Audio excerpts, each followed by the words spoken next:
Welcome back. I'm Gary Parr. And I'm Cindy Baldwin. And you are listening to Fiber Talk, the midweek version of the twice weekly podcast for the needlework artists. Let's see, we have things going on because we always have things going on. Do not miss last week's show. I say this every time, Oh, yeah. but do not miss the last week's show with Elizabeth Ashdown, her Passamontry. Yeah. There, that's how you Passamontry. say it. Yeah. Book, because it is, and it's one of those books where, as regular needleworkers, you would say, "Who cares? No interest." But you care because that book shows you how to make cording and tassels and all kinds of things that you can use to finish off your needlework. Mhm. And then you say, I don't need to make those things because I send mine to a finisher. But imagine if you made a cord out of the same thread as your needlework piece and sent that to the finisher with the piece and said, here, Mhm. use this cord to finish it off. Imagine that. Yeah. Yeah. Yep. Yeah. So I have something that I was thinking about when I was watching last night, and she was talking about making the pom poms, Yeah. and that's a wood clamp. Yep. So she was talking about welding a rod onto a clamp. You don't need Mm-hmm. to do that. Just get a wood clamp, clamp it onto your table, and then you've got with the top up, Yep. two of them, however distant you want, and then you've got your way to do pom poms. Yep. Yeah. And those wood clamps, those handle clamp, squeezable handle clamp, Irwin is the brand that's most common. You can get those for next to nothing at Lowe's or Home Depot.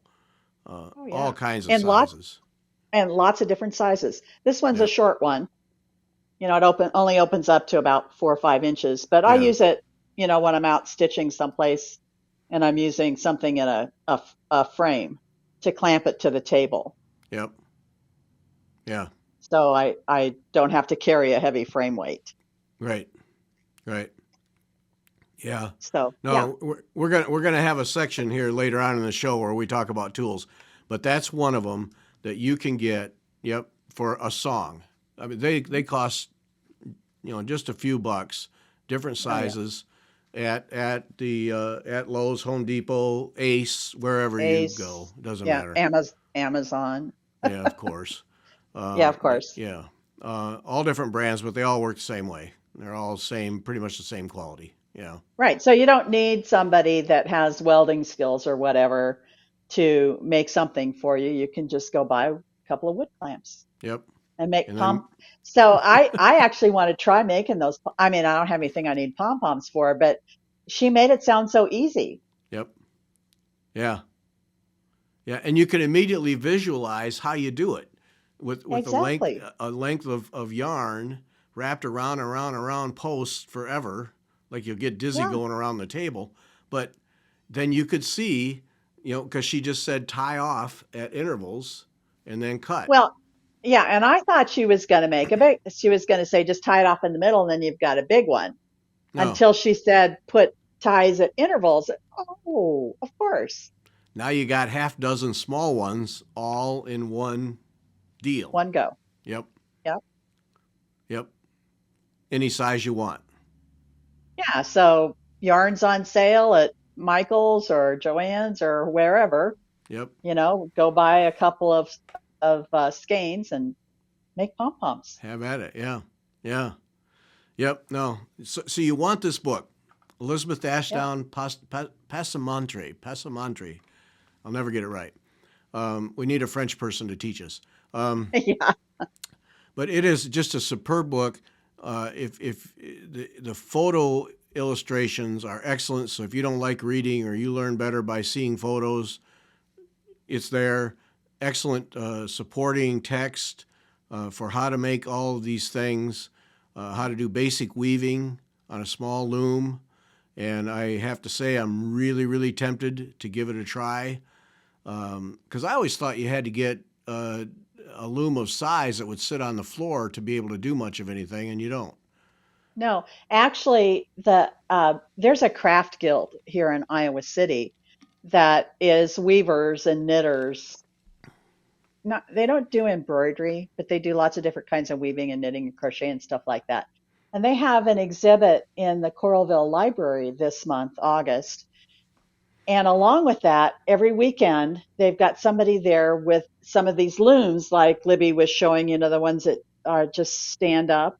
Yeah, yeah. And they've left them on the table. It's kind of out in the common area. And some of them have paper strips that are woven through. So kids can sit down and Oh, create a picture with these paper strips. oh, So I think there's two with paper strips and then there's two with yarn. So they let people come, people can come by and watch them weaving or sit down and try it for themselves. yeah. Every, I don't know if it's just Saturdays or if it's Saturdays and Sundays, but it's been every weekend this month. Oh, that's cool. Yeah, Yeah. And I don't usually go in there on the weekends, but I'm usually in there once a week or so. And so I thought that was really cool that they were doing this in conjunction with their little exhibit. yeah, yeah, And they have some wonderful things in that exhibit. yeah. We don't have our library doesn't have a big display place, but they do have a display case. It's built into a bookcase, so it's not Okay. very big. Yeah, But it has several shelves that can be moved around, and so they've got lots of different really neat weavings and knitted things, hmm. some different kind of weaving that I wasn't familiar with at all, and I didn't really. It was unusual weaving. I can't remember what it was called, Yeah, yeah, but it's really a nice little exhibit. yeah. Hmm. So you might have some kind of a weaving guild or a craft guild or something like that in your area that if you're really interested, you could look into it. Yeah. But I was surprised I mean, I didn't look at how much those little looms are, but what Libby said, was not, it sounds like they're really inexpensive. I looked them up. You can get a good quality one for 250 bucks. Now, was that the rigid heddle or Yeah, the the rigid the heddle. The frame looms, those I don't think cost much of anything. yeah. The ones that she was showing, yeah, no, I don't think those cost much of anything. I mean, they're just sticks. They're basically stretcher bars for needlepoint. I mean, that was really all that was. Yeah. Yeah. So, but that was the thing that I took out of it is with her book is you think of weaving, the infrastructure for weaving as being an investment, Mhm. and it's not. Right. But then if you think back in time, weaving, it couldn't be an investment because people were weaving stuff with the crudest of apparatus and thread long before we had, Right. any kind of sophisticated wood handling material equipment, long ago. Right. Right. So, yeah, And still do. Lots of people still weave using backstrap looms. yeah, yep. The So, indigenous peoples in South America, maybe here in North America too. I don't know. yeah, yeah. But yeah, uh, and so I would be maybe kind of interested in trying some of her little uh, on a frame loom to make some bookmarks Mm-hmm. with Mm-hmm. some of the cords and braids and things. Now, Right. does she talk about where to source materials in the book? I don't recall that she does, no. Because that's one of the things. You can make beautiful tassels, but most of the tassels that are really nice are the thread is rayon, I Oh. think. Because that rayon really moves nicely. Mm-hmm. And you can't, I mean, there are rayon threads out there, but most of the time when we're making tassels, we're making them out of cotton threads. And the Yeah. cotton threads just don't move the way the rayon does. Yeah. And they don't shine either. Right. So, Yeah. that's Rayon kind has of that. Yeah. Rayon hangs, and yeah, you're right. Yeah. Hmm. Yeah, it's a different, whole different ball game. Yeah. Right, Mm. right. Yeah. But I love tassels, and I have several books on making tassels. I've made a few, uh, but yeah, I'd like to look at the book and Yeah. Yeah. It's a good book. Yep. And yeah, so I think, and I hope we're going to see more from her. Well, I'm sure we'll be seeing more from her, but I yeah. hope she does another book. Sounded like she had one in her head, so Mhm. just a matter of executing it. Yeah, easy Yeah. for us to say. Yep. And follow her on Instagram Yes.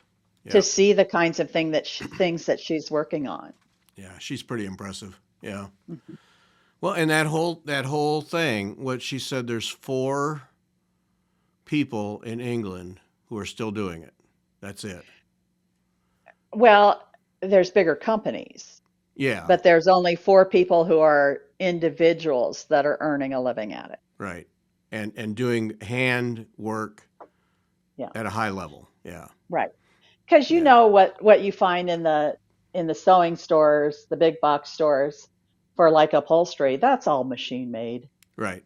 Every bit of it. Yeah. probably in Asia somewhere, Yeah. And cheap.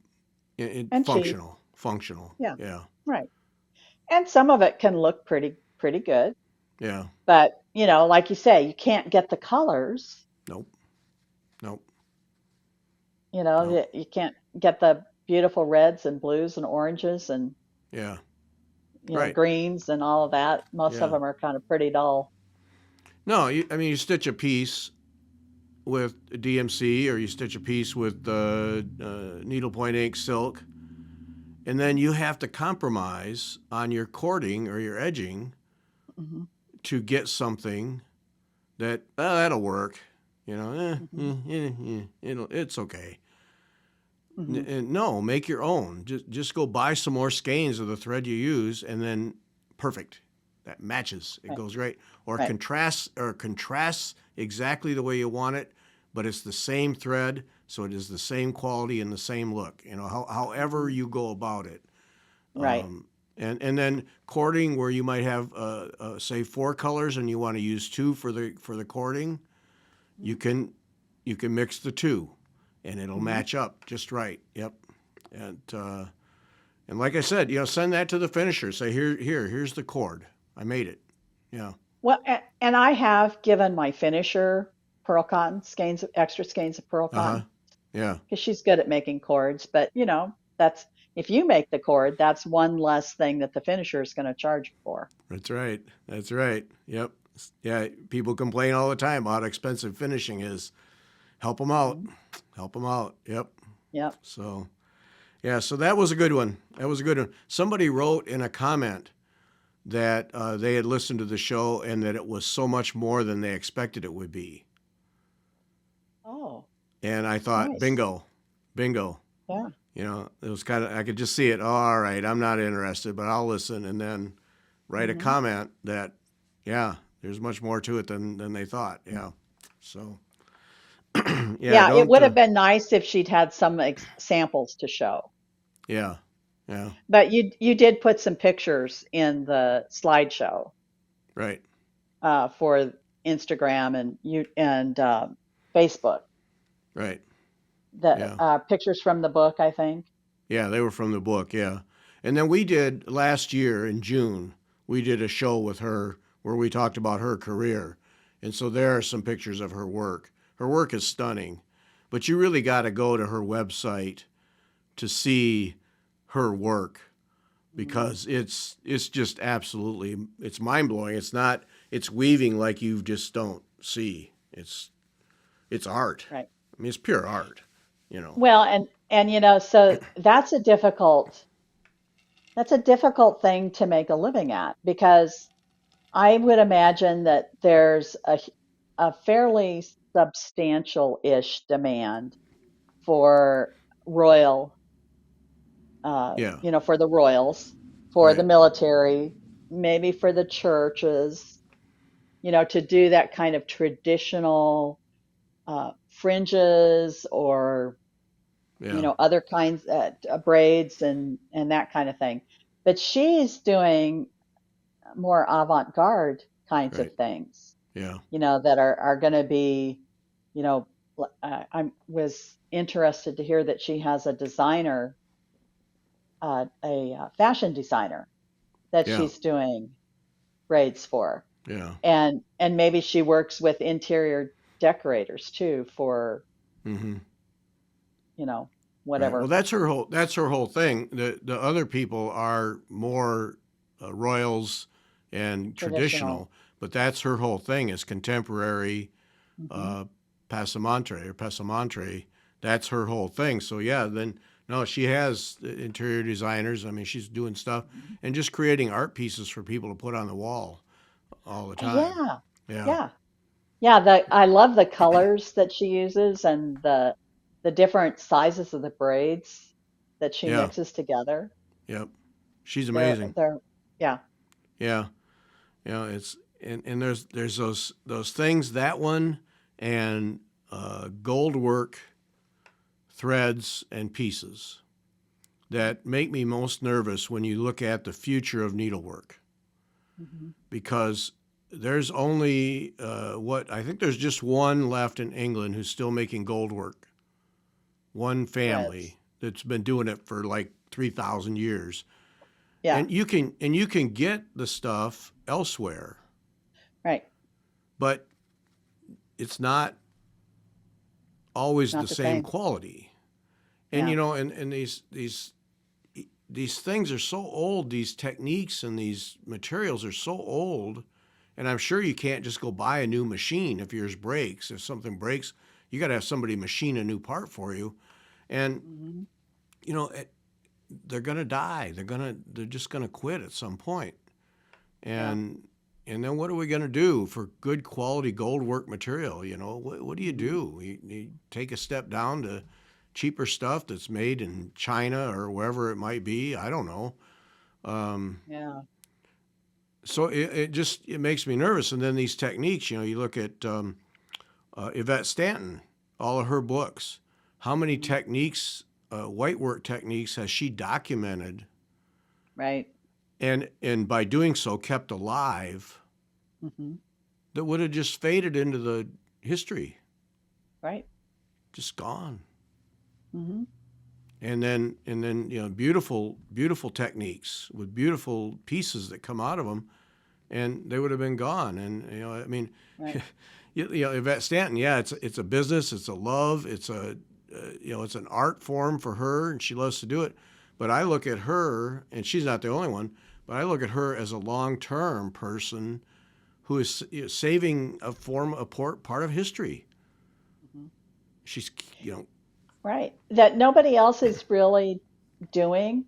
You know, yeah, there's museums that have textile collections and they've, maybe got all kinds of stuff in their collections that nobody really knows anything about because right, they don't understand the techniques. right, So they've preserved them, but they don't know how they were made. yeah, right, You know, right. whether it's the actual materials themselves or whether it's the techniques for making Mm-hmm. them or whatever. So museums are great for that, but not so much for preserving the actual technique and Right, how to do it. yeah. And you look at Jessica Grimm is another one comes to mind. Right, right. That ancient 1400s stuff that she digs up and figures out how they do it, and then puts Hmm. together classes. And uh, Right. you know, Mike Parr and Cindy. When we talk to him, that they are doing the same kind of thing, figuring out some of these gills from long ago, some of these stitches that they have to figure out how to do them, because they're Hmm. not things that exist today that people Right. do, and preserving all of that. But yeah, you're exactly right. A museum preserves the piece, but Hmm. how did you do it, and can you do it? Can you repeat it? That's the different level. Yeah. Yeah. So one of the podcasts I listen to is a fashion history podcast called Dressed, Uh, and they did a show about Fortuny, I don't know, and they just celebrated their 500th show. Oh, So Fortuny was a designer, French designer, and he made these incredible pleated gowns. Nobody knows how he did the pleats. really? They're really tiny knife pleats, Uh-huh. and the way the gowns are stored is that they kind of roll them up and tie them in a knot, Really? and that's how he said they should be stored. I'll be darned. Because that preserves the pleats. It's Uh-huh. not a tight knot, but Yeah. um, they don't know how he achieved such perfect tiny pleats To this day, they can't figure it out. to this day. Wow. See, there's another one So lost, so you yeah, know? Libby didn't mention this, but I'm sure that a lot of the issue was that so many of these things were done by guilds, Mm-hmm. and Yep. guilds didn't want their secrets getting out. Right. Yep. They didn't want everybody to know how they did whatever because they had a monopoly on it. Right. Yep. Yep. So whether it's manufacturing the threads or stitching or and there are still guilds out there. The Broderers is one of them. Yeah. But the secrecy isn't it there, I don't think, anymore these days. But I'm sure that's why a lot of techniques have been lost, is because it was just a guild secret, and Right. everybody died out before it could be passed on, or before it was okay to pass it on. Yeah. Yeah. And don't write it down and don't do any drawings because, yeah, we got to protect our income. Well, yeah, protect our source of Oh, income. sure. Sure. Yeah. Yep. Can't blame them, but then we're the ones who lose out. Yeah. Right. Well, and But nobody's thinking about posterity. no. Oh, You heavens, know, no. No. Well, and it's these people who take the time to figure these things out. Go to the museums, take the pictures, come back, sit there, and there's hours. And for some of those things, it's hours of trial and error till it comes together. To do that, to have that much love and commitment for the art mhm. form, and And then share it. and then share it, document it, Yeah. and share it. Yep, so that others can experience the same thing. Yeah, Yeah. yeah. I mean, look at Yvette Stanton's library of books. I mean, she's Mhm. library borderline library status at this point. Look Yeah. at the look at the techniques from hmm around the world where she's traveled and hmm met with the people who are still doing it or has studied the pieces in museums, and then she's illustrated and documented all that so you can do it. Right. What a contribution, way beyond just publishing a book and making a few bucks off of it. hmm Huge long-term contribution. Yep. Yep. Yeah. Priceless. So it's to me that is, when it comes to needlework, one of the coolest things about it is that there's so much history hmm that in all of these techniques, because we look at cross stitch and you're making little pillows and little monthly designs and that kind of stuff, and that's all fine, but behind that is eons of history and development and design work that hmm makes those simple things possible. I mean, just take samplers alone. I mean, the history of the girls, yeah, that's fine. That's interesting to a point. They all hmm pretty much have stories that fit into 4 or 5 different slots, and whatever. Right. But then the Sampler Guild there in England is looking at some of the motifs hmm and how they got passed through history, The through symbolism. countries. Yeah, Yeah. symbolism. Thank you. But that, to be able to understand how that gets over there, and we've had a couple conversations with Barbara Hudson about hmm talking about how motifs and designs got to the States. Well, and Krista kind of came at it sideways when you Yeah. talked to her about Mm-hmm. her book. She didn't really say it specifically, but so many of the motifs that you see associated with one country, you see with other countries as Right. well. Yep. they're changed a little bit, but they're still the figures, the pomegranates, any number of things Yeah. that Yeah. are changed a little bit by each different group that does them, but there's still a common thread. Mm-hmm. Yep. I mean, I can see if at some point where someone learns enough basic design elements that you could build a big poster with a map of the world. Uh-huh. I mean, you could literally take that thing and say we think it started here, but we Yeah. don't know because you really don't Here's where know. the first evidence of it is. Right. And then we see it here, and then there's a line, and we see it over here and up here. Yep. Yeah. Silk Road, Silk Road, and we see it dispersed Mm-hmm. throughout the world. Yeah, yeah. Or it came from Nordic countries and Mm-hmm. passed down to the south. Right. Um, and I still think I'm pretty sure I'm right on this, that there's a whole collection of things from South America that we don't Oh, see. yeah. And that I think if I'm someone sure were to you're dig right. into that, there's a whole world of South America, Central America art, needle art, that Mm-hmm. Diane Herman has done some of that. has she? Yeah. Some of her, well, we did she had a correspondence course through ANG several years ago that was based on a Mayan design.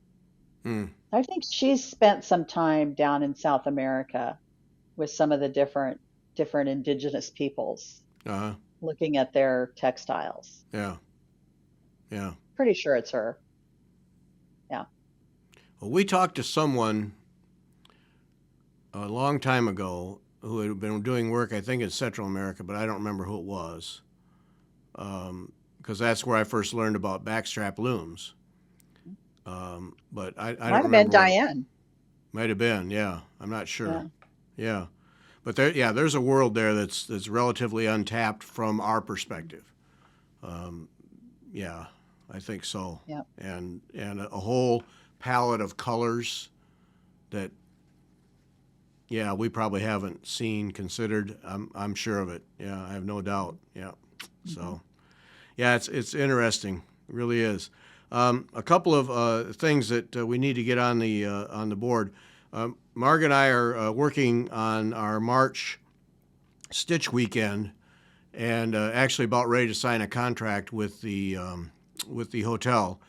Great. If you have been to the Galleria or know of it, it's held in near St. Charles in Embassy Suites, and that's where we're going to have this because it really offers. There's a reason that they use that year after year. Shopping, ease of access to the airport, easy to get to, plenty of room, and these people know exactly what Galleria has used. So for a lot of what we've been setting up, it's like, yeah, we know. Great. Yeah. So That that's been that's great good. because you don't have to paint them a picture. You just say, well, yeah, we know. Okay, got it. So, yes, great. So we're getting that put together. One of the things that we're planning is we want to have one or two tables during the weekend in the room where everybody's stitching where you can go and get help or ask questions. So one of the things that people could help us out with are what are some of the things that you would want help with? Hmm. Uh, Between Beth and Robin and Cindy and Jennifer and I, we can help. But Yeah. yeah, let us know because then we'll put some structure to it. We want it to be loose, but we'll put some structure to it so that you can get help on your topic. But we want to set that up. And then the other thing will be a separate room that we're putting together, a separate room where we're going to have classes on Saturday, but not classes for here's how to start yet another project. Classes that are going to help you improve or expand your needlework. So if there are ideas, if people have ideas for what those might be, and those are just built into the cost. It's not going to be pay for the weekend and then pay extra for this class and extra for this class. No, it's just all in one package. And if we get sign up for beyond the room capacity for the class, then we'll add another one because we've got it all day on Saturday. We have that room, so we'll just do it another time. So we want to accommodate as many as we can, but we're just going to do that on Saturday. So there'll be stitching Friday and Sunday in the main room, and we'll have those help tables. But then on Saturday we'll have this extra room with classes where you sit in rows with the table in front of you and you have an instructor in front, but you can improve your stitching, learn things, color, whatever it might be. So looking, ideas, send us ideas, and then we'll see how we can put it together. So Do you have dates yet? no, that's the part Okay. we're getting ready to sign the contract. So that's going to be the question. What dates can we get? It looks like March is going to give us some flexibility. So as soon as we sign the contract, then we'll know what the dates are. That place is Good. busy. Yeah. They do a lot of stuff. It's I was kind of surprised, but and they're tied right to there's a convention center tied next to them, connected Oh. through like a walkway or something, and I'm Mhm. sure that drives an awful lot of it. But yeah, they're and they got a lot more meeting space than I thought. When she gave us a tour of the place and all the things, I was impressed. They've just their own meeting space, not the convention that's next to them. So Yeah. so that's coming up. So we'll have all the details here, I would think, in the next couple weeks. Great. We'll get it all together. So that's going to be fun. Looking forward to that.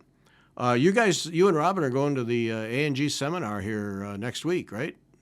It's Right. going to be fun in Kansas City, right? Kansas City. Yep. Yeah. Yeah, Driving we're looking distance for forward to you. it. Yeah. Yeah, absolutely. About 4.5 hours. Can't beat that. Yep. Nope. So, okay, so what are your plans? You got a class you're taking? We're Two both classes? taking a class from Lorene Salt called Holst Meets Webb. Composer and space telescope.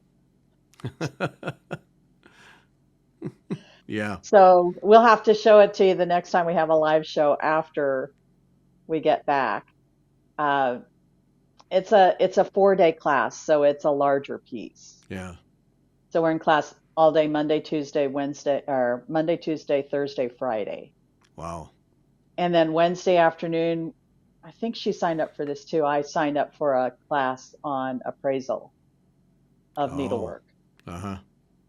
Yeah. So, That'll be informative. but there will be there's always a teacher's night where they have teachers, set up on tables with different things that they teach. I don't know if they have stuff you can buy. It's been a long time since I've been to a seminar.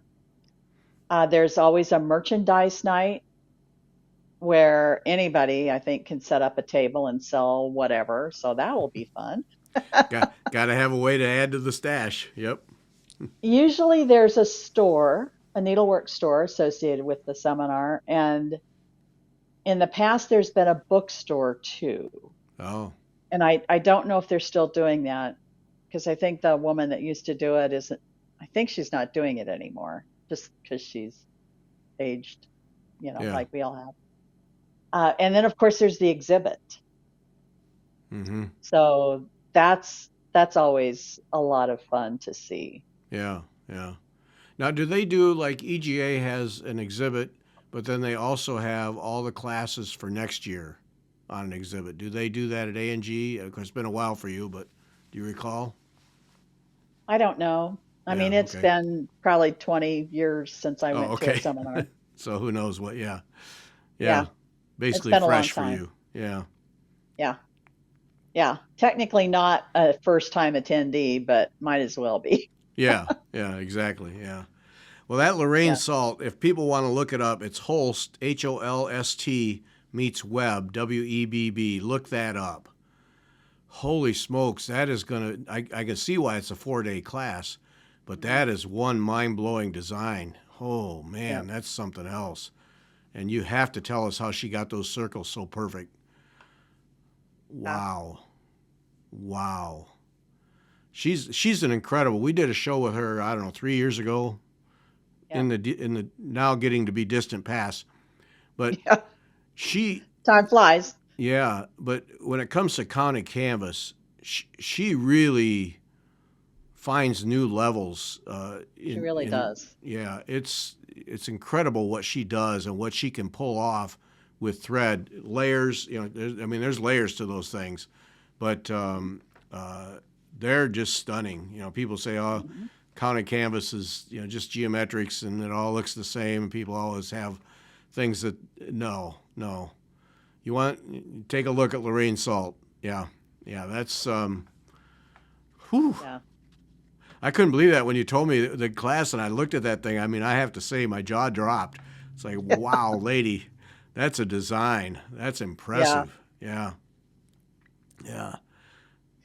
Yeah. I'm really looking forward to it. I think it's going to be a lot of fun. Yeah. Oh, yeah. Well, and what a great challenge, too, for Hmm. design. That's really Yeah. good. Yeah. So, well, it'll be interesting to hear your experiences after you get back. Yeah.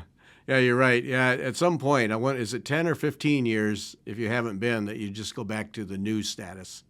I'm not sure. I don't know. Yeah.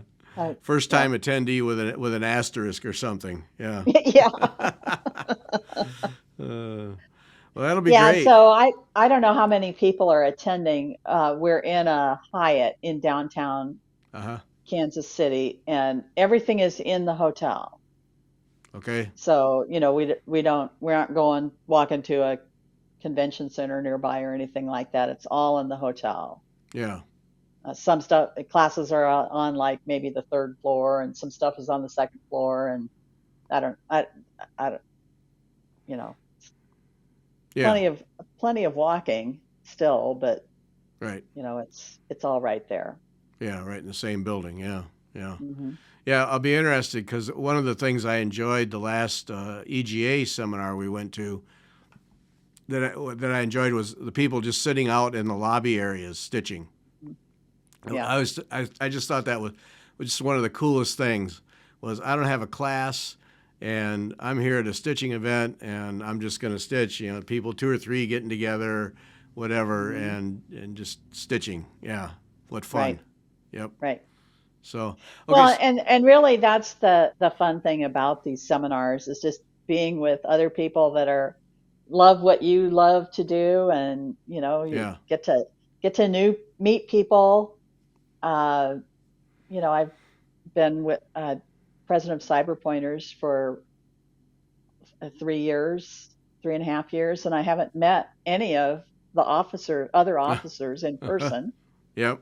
Yep. So they won't all be there, but I'll get to meet some of them and some of the other members. Yep. Uh, so yeah, I'm looking forward to it. And isn't It'll be that fun. isn't that this in this world of social media, the number of people that you've never been in the same room. It's like when we went to Sassy Jack's, the four, the Hmm. 5 of us. It says if we never all been in the same room, Right. yet Right. we've talked for hours and hours and hours.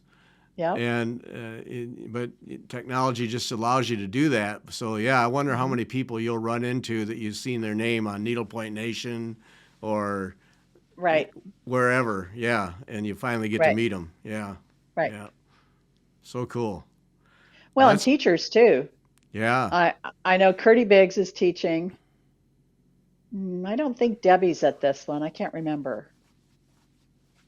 But yeah, it's an opportunity. One of the things about the Teacher Showcase is that it's an opportunity for people from local guilds to look to see what the teachers have available for local guilds. If they want to Uh, bring a teacher in or, mm-hmm. do a workshop, then that gives us an opportunity to see what's available. Yeah, yeah, that's right. So you can actually do some planning just Hmm. by showing up. Yeah, Hmm. yeah. Yeah, and so many of the Counted Canvas teachers, designers are designing and teaching their own classes, and yeah, you almost got to tap into each one to find out what they have to offer. So yeah, Yeah, there isn't another good way no, uh, that I've found. that, to really help us learn about, especially about new designers. Right. Right. And I hope there are new designers out there, but I don't know. Yeah, I Don't have a hope so local too. needlework shop anymore. Yeah, So, and that's just it. Yeah, when there's no local needlework shop, you don't. A lot of these things, if you're not seeing them in a shop, you don't unless you trip over them online. You just don't know they right, exist, and it's a tough thing. right. Yeah, and that's Yep. especially with counted canvas designs. It really has gotten to be a thing that's kind of bugged me here lately. Is the counted canvas designs? I mean, we have so many. Lorene Salt is a classic example. Just brilliant designers, and Mhm. somehow counted canvas has gotten left out. Isn't the right word, but it just isn't part of the mainstream, I guess. I know. I don't know what's happened. Yeah, I had an idea for a show, and that had to do with needlepoint, and I spent more time than I should have going through Needlepoint Nation and a couple of other Facebook groups, looking for questions that people were asking about how to questions, and I didn't find any. But what happened to me was I found almost, I would say, 90%, and this was in Needlepoint Nation. Obviously, there's counted canvas Needlepoint Nation or whatever it's called, which is all counted canvas. But 90+% of what's in Needlepoint Nation is painted canvas. Hmm. And as I'm going through all these posts, I'm going, where's the counted canvas in this? And it virtually non-existent. Hmm. And yeah, sure, they have their own group, but not a group the size of Needlepoint Nation Right. by a long shot. And then, so is that what Needlepoint is becoming? Is painted canvas? I Yeah, don't know. some of it is what people post. I mean, I do post my stuff on Facebook, but I don't make an effort to post it on those groups Yeah, on a regular basis. So, some of that is the stitcher that just is not sharing their work. yeah, But I don't know, I some people just don't like to share their work. yeah, So, yeah. True to that. I don't know Yeah, how to encourage that. yeah. I don't know either, but here in St. Louis, we have two needlepoint stores, and it's all painted canvas. Hmm. Almost 100. I think I could safely say 100% painted canvas. Two of them that Yeah. have been in business a long time. Hmm. They're not hurting in No. St. Louis. Well, I don't know about their finances, but I mean Yeah. they're still in business, and they Right. still have people in them. Right. And it's all painted canvas. Hmm. But I mean that's I'm not, I don't enjoy painted canvas, so I mean that's not a secret.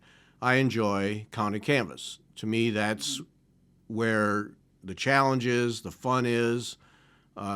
I just that's actually my favorite thing to do. Though in the last couple of years I haven't done much of it, but it really is my favorite thing to do is counted canvas. Yeah, And me so too. it bugs me when why isn't that playing a major role with cross stitch and painted canvas?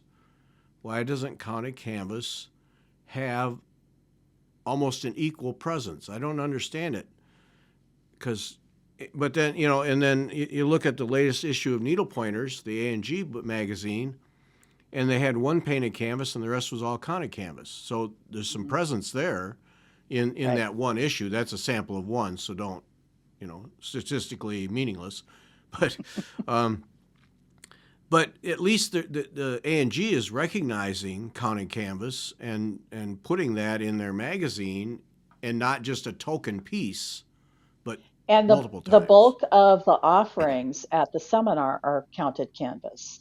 Oh, okay. So there might be one or two. I don't think there's any actual, here's the canvas, we're going to stitch it. Uh huh. But there might be a couple of classes where you bring your canvas and they help you find stitches and threads. I'm not really sure. It's been a while since I looked at the class lineup, but most of the classes are some form of counted canvas, or it might be, I don't, it could be black work or other things Right, that right, are in the needlepoint world, according to ANG. But yeah, not at the seminar. There's not a preponderance of painted canvas by any means. right. Uh, it's just a baffling thing in that Yeah, you would think, and the barrier to entry for counted canvas is considerably lower than painted canvas because you don't have to buy that painted canvas. right. I mean, when it comes to beginner, new people, someone who wants to Hmm. try it, I'm sure that you could line up 100 people and find 60 of them who've been to a painted canvas shop and walked in, saw the prices on canvases, and just said, nope, not for me. Hmm. Well, counted canvas. You just need a blank piece of canvas, some threads, and a chart, and you're off and running.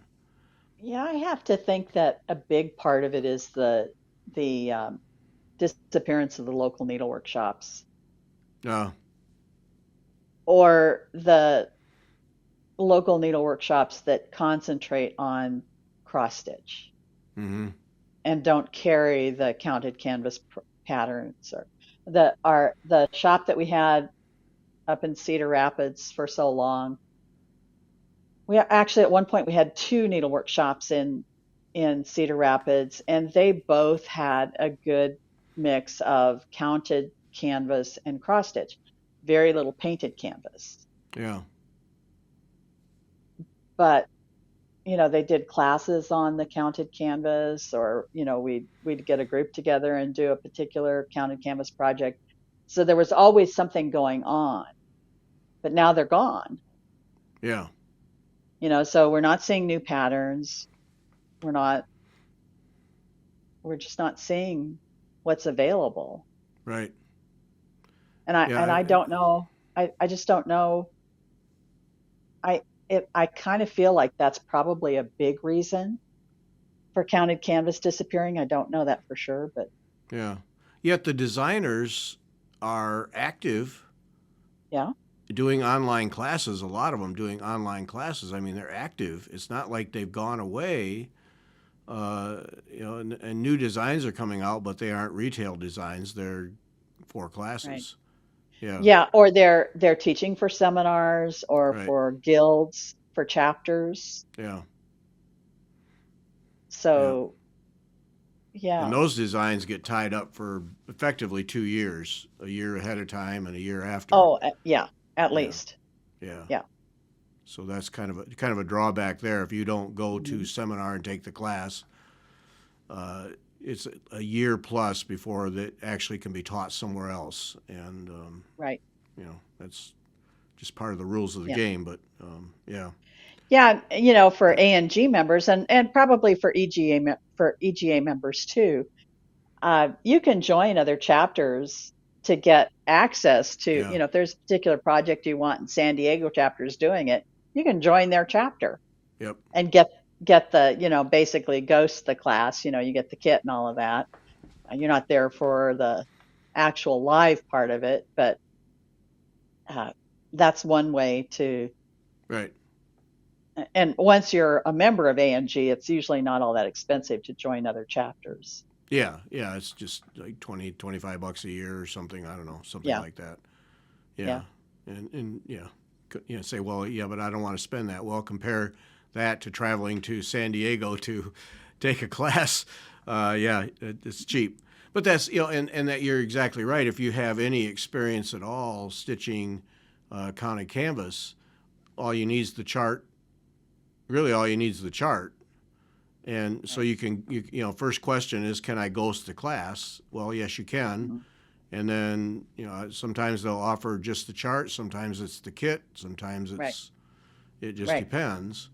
But Well, and there's also the Shining Needle Society. yes, They offer counted canvas and cross stitch basically. on a regular basis, they have counted canvas classes. And that's a steady stream of classes there. Yes, it is. Yeah. Mm-hmm. And no membership fee or anything like that. You just get on their mailing list, join their groups.io group, and then they, when they've got a new class, they send out the information, and then you join, and they do it all through groups.io. The lessons are done through that. Don't have to travel. Just sign up. Don't have to travel. I've taken a ton of classes through them. Mm-hmm. Yeah. Yeah, and that's been going on for years, so that's a well-established system. Yeah. Yeah, they know how to do it and do it right. Yeah, and yes, have done it successfully. Yeah, yeah. So, well, it's an interesting aspect, but we're going to run out of time here. So we put together just before the show a whole new segment. Literally before we hit record, a whole new segment of tool talk. We'll call it tool talk just because that's easy. So, Cindy's idea: what tools do you use for needlework that you don't get at the needlework store? Right. Or I'm sure you can, but your better source is somewhere else. So, well, and it depends on how long we go on with this. It's really just thinking about tools that we use that are useful in one way or another. Maybe tools that, like Gary said, that we didn't get at the local needlework shop. So just things that we like that we use a lot. Yep. Okay, so the first one we had already is the clamp. Yes, the clamp. So that clamp has lots of uses. Yep. So I use mine for holding a frame on the table when I'm out stitching someplace else where I don't have my floor frame or my lap frame. Yep. And this keeps the project steady so that I can use both hands. Yep. And I use two. Usually I just have one here right now, but this is great. Yep. Get those Lowe's, Home Depot in the tools section, wood clamps or just clamps, and there's a truckload of them. Yeah, and so you open it up so that it's wide enough to fit your table and your frame, and then you just use this to ratchet it down so that it's tight. Yeah. It's not going down very good, but or you can move it up and down. Right. But this will tighten it. Oh, there. I wasn't pushing it enough.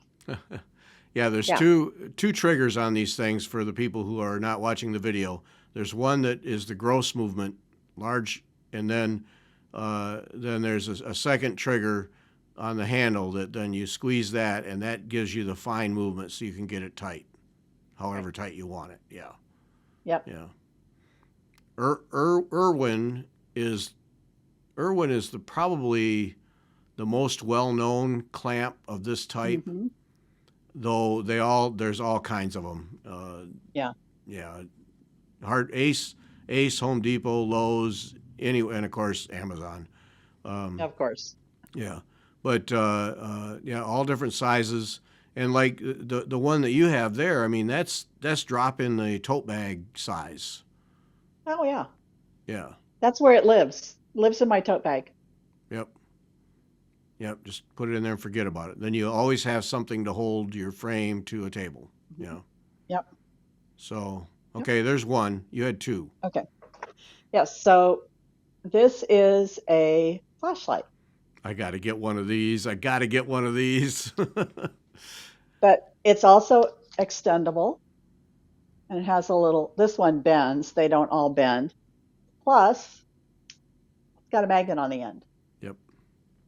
So you drop your needle on the floor, you pull this out, extend it, turn the light on, and start, sweeping over the floor until you find your needle. Yep. Now I have the extendable one with a magnet on the end, but it does not have a light, and I got to get one with a light because that's the next level. Yeah. Yep. And it, folds down into I don't know, it's a little longer than a pencil.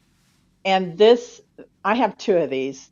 This one lives in my sewing bag, my tote bag that I take Yep. with me wherever I'm going to stitch. So, if I'm at the library or it doesn't matter where, coffee shop, whatever, somebody drops a needle, this comes out and we find it. Yep. And it works for carpet too, but it works really nicely on a hard floor, but you can find your needles in carpet too. Yep. That is cool. Now, just before the show, when Cindy showed me that, I knew the magnets existed because I own one, but I didn't know they came with a light. So we went to the big A and searched. Eight. Now, be careful here. $8. So it was just in the tools section, $8. Then there was a sewing company, a company selling for sewing, like sewing machine type sewing, Mhm. identical thing for $13. Yeah. So get So just the one from the tool. like it always is, if you get it, I mean, so many of these things came from other uses. I think this one is for mechanics. So you Mm-hmm. probably could get it in an auto supply store. But the needleworkers saw it and thought, "Oh, that would work Yep. for me." And yeah. So I've got another one here in the house where I sit and stitch, so that not if, but when, because I will drop my needles all the time, I can find it easily. And I run around barefoot. But even if you're not, even if you wear slippers or whatever in your house, if you've got a needle on the floor, especially in carpet, it can stand up and Yep. go right through the sole of your shoe. Yep. So needles, pins, if you, so when I was doing a lot of uh, clothing construction, I used to usually had a cup of tea sitting on my sewing machine cabinet. Half the time I'd be putting the pins in the teacup Oh no. instead of the pin holder. So I had to move the teacup a little farther away from where I was stitching. Oops. Yeah. But yeah, uh, invaluable tool. Yep. And worth just from a safety perspective, because nothing freaks me out more than having 3 needles on a needle minder and then there's only 2. Oh And yeah, yeah, whoa, find that sucker right now because through the bottom of the foot is not what you want to sign up for. No. no. So, yeah. Quick story when I was teaching, teenage high school science. So, teenagers of all levels. Mhm. One day this kid, a young man, and a lot. It was a farm community, so a lot of them wore work boots to school because they would do chores, go to school, go home, do chores. I mean, it was just reality. Right. He decided one day I was not. I was over helping somebody else. It was a lab. We were doing a lab, and so the kids are kind of on their own, and I'm wandering around. He decided he wanted to see what would happen if he stood a pencil up and stomped on it. Oh, He hit it square, went through his work boot and into his foot. oh no. I will never ever forget. And of course, as a teacher, you never leave your classroom unsupervised. Right. Probably rule number one, whatever. I had to leave my classroom unsupervised to help that young man get down to the office Mhm. where the ambulance was on its way. You call Mhm. down, say, "Hey, I got this. I got to," and I'll never forget it. And and whenever a needle goes down, I always think of him. Yeah. Yeah, because yep, it'll go right through. Yep, Mhm. surprise, surprise. And the kids were all just shocked, like, "Oh no, what's this?" Because it was the lead end. So of course you got the graphite into your foot and everything. It's like, oh. plus whatever was on his Ugh. boot. Who knows what that is? Oh yeah. Yeah. So all right, that's your teaching story of the day. Okay, my tool talk thing is from a dentist. The dental hygienist, the little tool that the dental hygienist used to scrape tartar off your teeth, clean your teeth. Mm-hmm. I was in one day, and it occurred to me while I was getting my teeth cleaned. I said, "Hey, do you have these that they wear out for, they're no good as a dental thing? Do you have these that wear out?" She says, "No, I really don't." She says, "I throw them away, or they get shipped back and recycled. They get new ends put on them, and then I get them Oh. back, or any number of things." And then as I was leaving, the dentist came out to the lobby area, and he says, "Come here, just a second." And he went into a room, and he gave me this one. He says, I have these. There's just a pile of them in there. Here, take this. And what are you going to use it for? Okay, here we go. Here we go. Yeah. I said, "You're not going to believe this, but I'm going to use it for needlework." And what? Just don't ask. Just trust me on this. So he gave me this, this pick thing that has a sharp edge and a curved, they got a curved end on them. And, Mm-hmm. but especially with needlepoint, if you're trying to pick something out, if you pin stitch something and it simply won't come out with a needle, you go in there with this thing. Or if you need to cut a thread that is just really hard to get scissors under, or a seam ripper, this little hook thing will get in there and pull it out. And you don't use it often, but when you use it, you're glad you have it. And then I started looking. You can buy these things. You can buy dental equipment stuff from dental supply places all day long. And So probably Amazon too. I'm sure of that. Yeah, yeah. Yeah. But so this is a hand, and then you start looking in the dental supply thing at all of the little tools they have for getting in nooks and crannies, and you start going, well, wait a minute, I could use this, and I could use this, and I could use this. But yeah, I've used this. I don't know, maybe I've had it 3-4 years. Probably used it a half dozen times, but each time, glad I had it. Yep, It's the right tool for the yep, job. that's right. So Yeah, we have a school of dentistry here at the University of Iowa. I bet the student bookstore, yep. I know they have dissection kits and that sort of thing. I bet they have dental tools. You know they do. Standard kit for the Yeah, class. Yep, yeah, yeah, yep, yep. And yeah. So another place to get them. at Yeah. student rates too. Yep. Mm-hmm. Mm-hmm. Yeah. Oh, there Yeah. is.